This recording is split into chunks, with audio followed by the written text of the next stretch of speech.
Alright, so we just finished West Virginia, and it's kind of a crazy story. We've done it, I did it twice on the bike. I'm not really good at riding a motorcycle, so that kind of failed.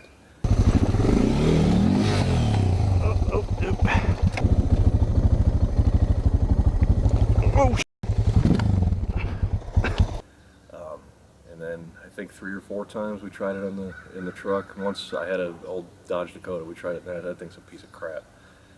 So we got the taco, and we managed to finish it finally last weekend, and it was quite an adventure.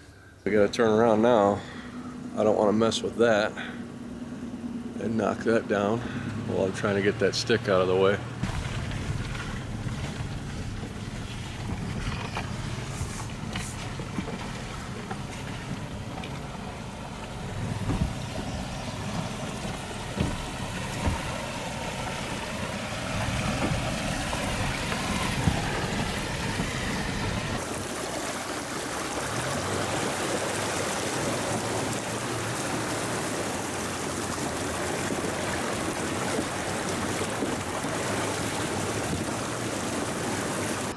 Yeah, you're not going to get stuck, just spinning going up the other side.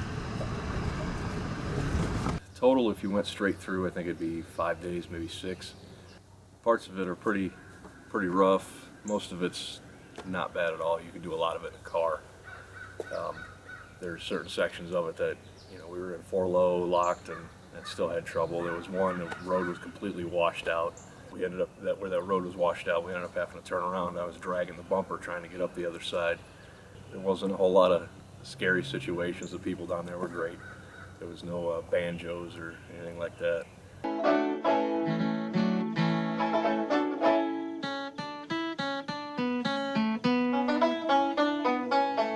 So yeah, I think the craziest part was the last little bit right before we got into Kentucky. It was just a road that shouldn't be a road, and so we're going down this road, and on one side you got train tracks, and they're, you know, 4 feet high, 5 feet off the ground, whatever, and then there's as steep as the gravel can be mounted, and then on the other side it's just a 40-foot drop to a river, and there's not enough room for, barely enough room for one car, and then somebody's coming towards us. What the hell? Well, my wife was driving at the time, so I got her up on the thing, and, you know, we're almost about ready to tip over to get them past, and then a couple side-by-sides come up behind us. It was just maybe 3 miles long, and it's very stressful like that. And then halfway through the thing, there's a couple houses. There's an active train track. I mean, it's loud as hell. I got it just squealing in your freaking ears. 20 feet away, somebody's house. So that was kind of crazy. And then it's not super rough, but I mean, it's good, you know, railroad sized gravel. It's not smooth or anything. And we get towards the end, and I see a car way up ahead, and from a long distance it looked like an Xterra, and I was like, oh, okay, you know, he can handle this. And as we got closer, it was a Camaro, like a newish, you know, 13, 14 Camaro. A lot of strange things we saw down there. The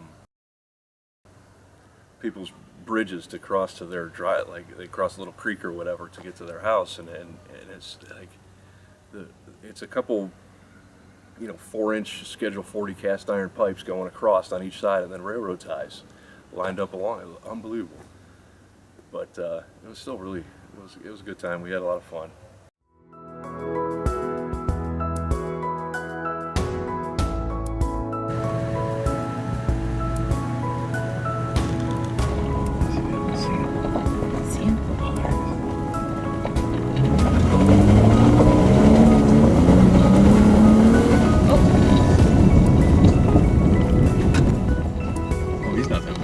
Huge.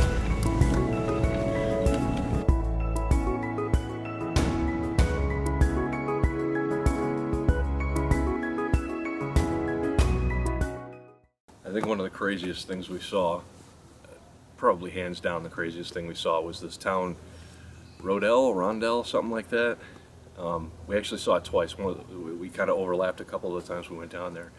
And the first time we're looking, and it's just like this dead town. And as we're getting towards the end of it, we're like, you know what this looks like? It looks like a scene from The Walking Dead. And we didn't film any that time. And then the second time, when we came up to that town, I was like, we have to film this. So we just kind of put the camera in the windshield there and recorded it.